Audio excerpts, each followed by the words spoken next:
In the tort law, we sometimes have what are called class action lawsuits. There's a class action lawsuit when a party who has suffered damage brings a lawsuit on behalf of all of the people who have been damaged in that way by a particular defendant.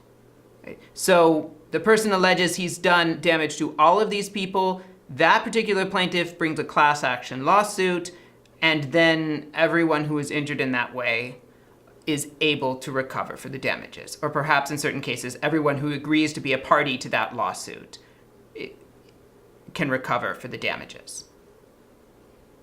There's an example of this from the television show LA Law. In the scene I'm about to show, the lawyers are discussing which cases the various people in the firm are going to take. Here's what one of them says. Stokes versus Megan Manufacturing. We answered the complaint. Certification hearing is Friday. What is this case? It's one lone, disgruntled shareholder claiming he bought our client's stock due to false statements he made in their annual report. He lost $2,000 when the stock went down. 2,000? That's a pimple. That pimple could become a cancer. He's trying to bring a class action on behalf of 1,000 shareholders. Can we stop it, Abby? I think we have a good chance, but I need help. There's a ton of documentation to go through between now and Friday. Notice how the discussion went. The person was only bringing a lawsuit for $2,000, which wouldn't be worth hiring very expensive lawyers to deal with.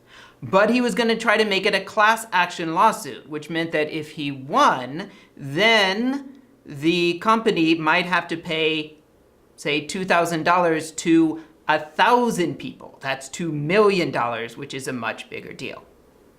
For what it's worth, I was actually the beneficiary of a class action lawsuit. I have certain retirement investments. At one point, they were invested with a firm, right, that supposedly wronged its clients. Some people brought a class action lawsuit, they won the lawsuit, and for a number of years, I was able to go in once a year and demand my $6.20 in compensation. Right. Now, what I'm expecting was that people who had a lot more money than I do and had it invested through this firm actually got a much larger return, right? So, right, I didn't have that much invested, so I didn't get that much. Presumably someone got more than that. Or perhaps some people were just saying, no, we want them to have to pay for what they did wrong, even if each of us only gets a small amount. Right? There might have been different motivations. But it does happen that I was the beneficiary of a class action lawsuit.